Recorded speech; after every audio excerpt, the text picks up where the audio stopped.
そうそう、俺たち結婚したんだ。え、どういうこと？久しぶりに帰省した息子、ゆうすけはそう言う。すごく素敵な結婚式だったよね。というわけで、式代500万円払ってくださいね。貧乏で苦しいかもしれませんが、頑張って。結婚したことすら今知り、式にも出席していないのになぜ払わなければいけないのだろう。一度はそう思ったが、私はこう返事をした。わかりました。それじゃあその代わりに、私の出した条件を二人は喜んで受け入れた。何が待ち受けているかも知らずに。それじゃあ今日も頑張ろうな。うん、またお昼にね。同い年の旦那、恭平にそう言い、自分の部屋へ戻った。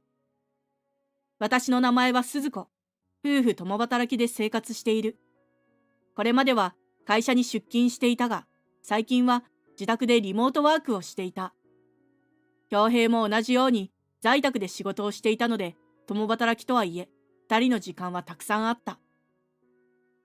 私たちが出会ったのは大学の時。たまたま同じ講義で隣の席になったのがきっかけだ。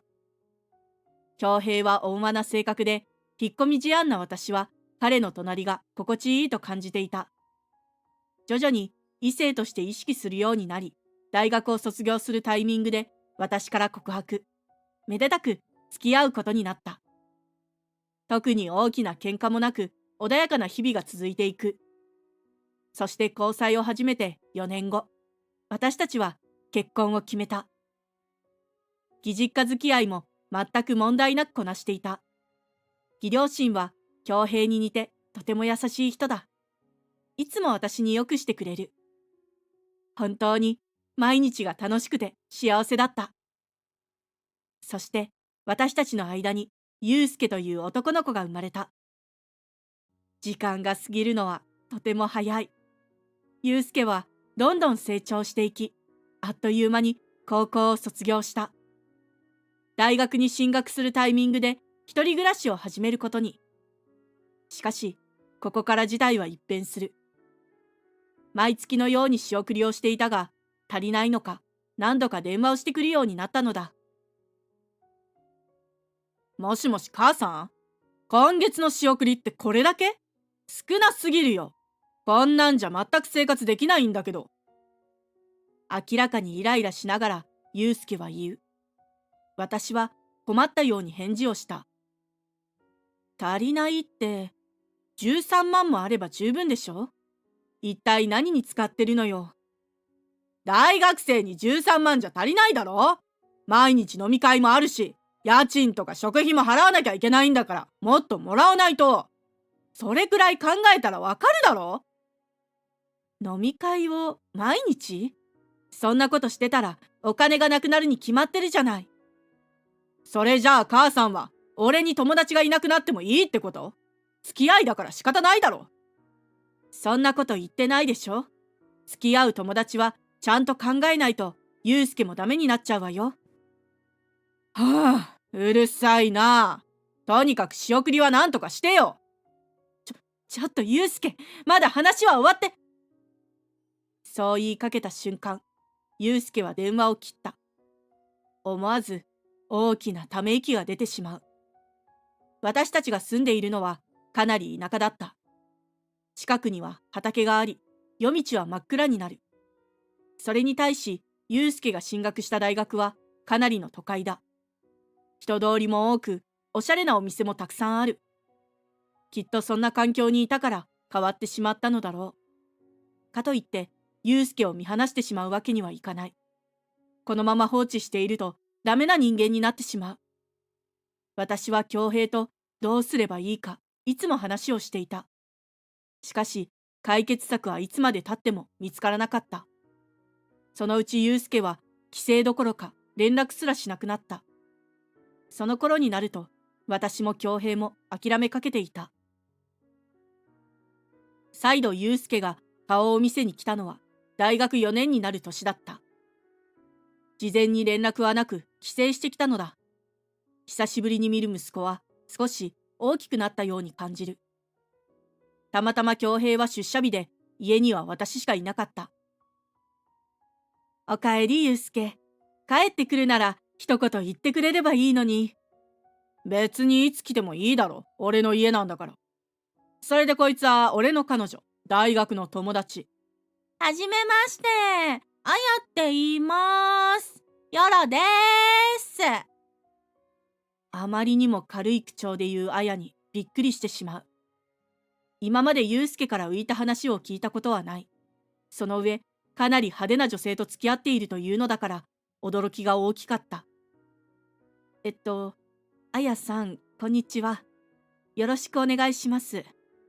それで今日はどうしたの？だからさ、自分の家なのになんで許可が必要なんだよ。そこどいてよ。中に入りたいんだけど。あと今日は泊まっていくから。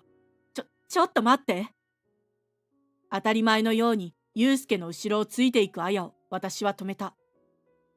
あやさんも泊まるつもりなの？え？そうに決まってるじゃないですか。何言ってるんですか、おばさん。やだなあ。ケラケラ笑いながら、あやはリビングへ向かう。こうして、地獄の一日が始まった。大学生とはいえ、二人はまだ子供だ。私たち親が世話をしなければならない。あ、おばさん、これ洗っといて。ちょっと汚しちゃってさ。他の洗濯物と一緒にしたら色が移っちゃうから別々に洗ってよ。間違えたら弁償してもらうからね。そう言って、あやから衣類を渡される。なぜこんなことまでしないといけないのか。しかし相手は息子の彼女だ。ここで親が口を挟んで二人の関係にひびが入るのは避けたい。ゆうすけの幸せを邪魔したくなかったので、仕方なく私はあやの言うことを聞くことにする。その時、恭平のために少しいい肉を用意していた。最近、仕事がかなり順調で、ボーナスが出たからだ。でもそれは二人分のみだった。今日食べないと肉が傷んでしまう。仕方なく、そのお肉は小さく切って、みんなで食べられるようにカレーに入れることにした。すると、あろうことか、それにあやが嫌味を言ってきたのだ。今日の夜ご飯はカレーなの？ゆうすけっていつもこんな貧乏くさいものを食べてるの？そんなわけないだろ。いつもはもっといいものを食べてるよ。母さん、頼むからカレーとかやめてくれ。あやは社長令嬢だから、こんな質素なものは食べないんだよ。び、貧乏って。小さい頃は美味しいって嬉しそうに食べてたじゃないの。ゆうすけ、それ本当？ドン引きしながらあやは言う。ゆうすけは慌ててそれを否定した。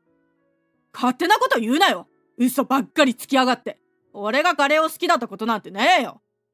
そうよね。びっくりしたわ。それでこそゆうすけよ。二人はいつもこのような感じで接しているのだろうか。そもそもカレーは貧乏人が食べるものというのは間違っている気がする。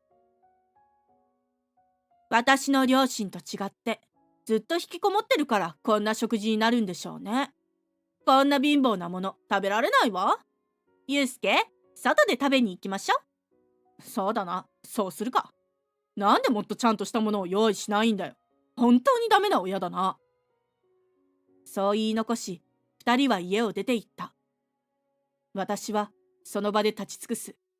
せっかく頑張って作った料理をけなされ、悲しくて仕方がない。それに、引きこもっているのではなく、家で仕事をしているのだ。なぜここまで言われないといけないのだろうか。気がつけば、ポロポロと涙がこぼれ落ちていた。ただいま。今帰ったよ。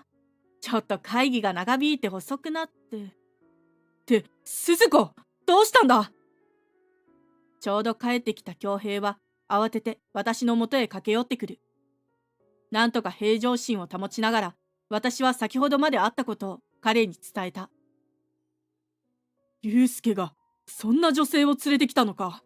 信じられない。恭平はかなり動揺しながら言った。そして複雑そうな表情をする。きっと私と同じ気持ちなのだろう。どんな行動をしようと、祐介は私たちの息子だ。幸せになってもらいたいし、親として協力したい。しかし、綾を心から受け入れられるだろうか。そんな相反する感情がぐるぐると渦巻いていた。祐介たちが帰ってきたのは、なんと深夜の2時だった。居酒屋に行っていたのか、かなり酔っ払っている様子。リモートワークということもあり、朝起きる時間は決まっていない。だから私たちは2人が帰ってくるまで起きていた。それでも深夜2時は遅すぎる。祐介、一体こんな時間まで何をしてたんだ。なんだよ父さん、帰ってきて早々説教かよ。うるさいな。俺たちは寝るからそこどいて。私たちを押しのけて祐介は寝室へ向かった。深夜にもかかわらず声を張り上げている2人。部屋から漏れ出る声は睡眠を妨げるのに十分な威力だ。明日も仕事がある。我慢できずに恭平と一緒に注意することに。おい祐介、静かにしろ。近所迷惑にもなるだろう。わざわざ部屋に来てまで言うことか。勝手に入ってくるなよ。出て行け。そう言うと、祐介は近くにあったガラスの置物を思いっきり投げてきた。パリンと割れて床に落ちる。寸出のところで避けられたが、頭に当たっていたら大変なことになっていた。そんなことも気にせず、祐介はドアを閉めた。もう何を言っても埒が明かない。私も恭平も諦めに近い感情を抱いた。それから朝まで二人は大声で騒いでいた。この一件以来、祐介はことあるごとに家に帰ってくるようになった。もちろん、綾も一緒だ。大学4年になり、時間を持て余しているのだろう。帰省のたびに彼らの嫌味は続く。ご飯を作っても貧乏だと言われるので、食事は一切用意しなくなった。そして月日は流れ、祐介は大学近くの企業で就職することに。しかし、あまり稼ぎが良くないのか、私たちに金の無心をしに来た。どうやら綾は働いていないらしい。私たちの中ではまだ、祐介は息子だという認識があった。だから、できるだけ支援もしたつもりだ。ただ、そこに家族の会話は全くない。そんな冷め切った関係だったのだ。祐介が就職した年のお正月、一枚の年賀状が届いた。そこには、結婚しましたという文字と、幸せそうにする祐介と綾の写真が印刷されていた。突然のことに、私も恭平も言葉が出ない。その時、私のスマートフォンが鳴った。もしもし、年賀状届いた？届いたけど、これどういうことよ。綾さんと結婚したの？そうだよ。前々から話もしてたし。私は一切聞いてないわよ。両親への挨拶とかもなかったし、綾さんのご両親はどうなってるの？そんなの知らねえよ。綾が適当にしてくれたんだろ。そうだ。結婚式も盛大に開催したんだ。楽しかったよな、綾。祐介がそう言うと、綾が話し始めた。素敵な式だったわよね。一生忘れないわ。それで、お母さんには500万払ってもらいたいんだよね。結婚式代としてさ。綾にお母さんと言われて、少し気持ち悪さを感じる。何を言ってるの？私は結婚式どころか、結婚してることさえ今知ったのよ。え、もしかして払わないつもり？子供の結婚式に協力できない親とかありえないだろ。本当に祐介の言う通りだわ。お金だけじゃなくて、性格まで貧乏とか終わってる。両親の援助があるのは当然だと思うよ。というわけで、式代500万請求するね。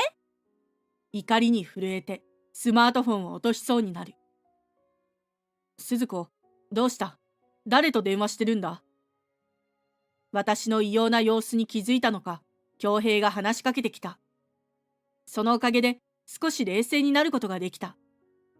一度深呼吸をして強い口調で言う。わかりました。それじゃあ500万振り込むから、もう私たちとは一切関わらないで。淡々と告げると、綾は嬉しそうな声を上げた。本当？ねえ、ゆうすけ、もうお母さんたちと話さなくてもいいって。電話越しに、マジか、と喜ぶゆうすけの声が聞こえた。ゆうすけから聞いたかもしれないけど、私の母親が社長なんだよね。だから貧乏な家族と縁が切れて、せいせいするわ。それじゃあな、もう絶対に連絡してくるなよ。最後にゆうすけが言い、電話を切った。不安そうにする恭平に今までのことを伝える。まあ、ゆうすけもいい年だしな。好きにさせてやろう。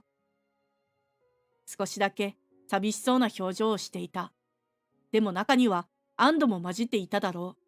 それは私も同じだった。縁を切ると伝えた時に心がすっと軽くなったのだ。これでよかったのかもしれない。こうして私たちはまた仕事に精を出す生活へ戻っていった。その成果が認められて臨時収入を得ることができた。気分転換という意味も込めて高級タワマンに引っ越しすることに。仕事の環境もかなり良くなって満足していた。しかし、そこで一本の電話が鳴る。相手は非通知だった。恐る恐る出ると聞き覚えのある声がした。俺がかけてるんだから早く出ろよ。今すぐ金がいるんだ。なんとかしてくれよ。親だろ。電話の相手はユウスケだった。関わらないでって言ったのはあなたたちよね。どうしてまた連絡してきたの？それになんで非通知なのよ。携帯代が払えなくて解約させられちゃったんだよ。だから今、公衆電話から連絡してる。あれから綾とアパートを借りて住んでたんだけど、家賃も払えなくなりそうなんだ。なんで？ユウスケは仕事をしてるじゃない。そうだけど、中小企業だったからすぐに辞めたんだ。ちまちま稼ぐよりも大手企業で働いた方が得だろ。俺は母さんたちの二の舞になりたくないんだよ。二の舞というのは、おそらく出社せずにリモートワークをしていることを指しているのだろう。だから貧乏だと言いたいのだ。でも、全然内定をもらえなくて、もうお金がないんだよ。私だって仕事を探したわ。でもどうしてか、どこも雇ってくれないの。隣にいるのか、綾の声が聞こえた。内定をもらえないのは当たり前だろう。そう、私は心の中で思ってしまう。人のことを貧乏だと馬鹿にして、リモートワークさえも知らないような人は、どの会社も欲しくない。お母さんもきついと思うけど、ユウスケは息子なんだから、ちょっとくらい助けなさいよ。貧乏でも子供が最優先でしょ。そう思うなら、あやさんのご両親に頼めばいいじゃないの。確か社長なのよね。私よりも支援してくれると思うわ。それがちょっと前から連絡がつかないんだよ。そうだよな、あや。うん。あやは少しくぐもった声で言った。だから頼れるのは母さんだけなんだよ。なんとかしてくれよ。それは絶対にできない。結婚式代の500万を渡したのは縁を切るって条件だったでしょ。あれから3ヶ月しか経ってないわよ。そうやって言い訳して自分が貧乏なのを隠すつもり？本当に意地汚いわね。貸してって言ってるんだから貸しなさいよ。いつもそうやって貧乏って言うけど、何か根拠はあるの？そりゃ家に引きこもってるんだから貧乏に決まってるでしょ。私たちが今どこに住んでるか知ってる？高級タワーマンションだよ。え？実は私と恭平はエンジニアとして働いていた。実績もかなりあり、いろんな企業から依頼が来て常に忙しくしている。そのため年収1000万は余裕で超えていると思う。貧乏とは全く縁のない生活をしていたのだ。そんなの嘘よ。信じられるわけないじゃない。というか、なんでユウスケはそれを知らないのよ。親の仕事なんて興味ないから聞いたことすらねえよ。電話越しにユウスケとアヤの言い合う声が聞こえる。もうどうでもいいわ、そんなことは。早くお金を払いなさいよ。アヤがそう叫んだ時、インターホンが鳴った。今日はなんだか慌ただしいな。まだあやはキーキーとわめいているので、一旦スマホを耳から離して玄関へ向かう。そこには高級タワマンのオーナー、ミオが立っていた。鈴子さん、こんにちは。いきなりごめんなさいね。ここの暮らしには慣れたかしら。知り合いからお土産にお茶菓子をもらったのよ。よかったら鈴子さんたちも食べてちょうだい。あ、ありがとうございます。ミオからお茶菓子を受け取ろうとすると、スマホの先でアヤが叫んだ。無視するんじゃないわよ。早くお金を振り込んで。その声、もしかしてアヤ？なぜかミオが反応する。すみません。少しスマホを貸してもらえるかしら。私は言われるがままにスマホを渡す。もしかして、あなたの結婚相手の親御さんって鈴子さんなの？そこにいるのはお母さん？なんでここに？どういうこと？何が起きているのか全くわからない。状況を説明してくれたのはミオだった。うちの娘、アヤは私たち親に何の相談もなしに結婚したの。その相手が鈴子さんの息子さんってことになるわ。アヤは自分の母親は社長であると言っていた。それがミヤのことだったのだ。さらに彼女はユウスケと同じように親に内緒で結婚をしたらしい。あれ？もしかしてアヤのお母さん？よかったな。連絡が取れないって言ってたじゃん。これで金を貸してもらえるな。連絡が取れないんじゃなくて、立っていたの間違いよ。え？どういうこと？ユウスケも状況を理解できていないらしい。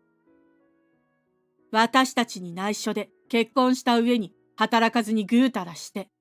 しかも、社長令嬢だからといろんな人を見下す発言をしていたそうね。そんな人、私たちの娘にふさわしくないと縁を切ったのよ。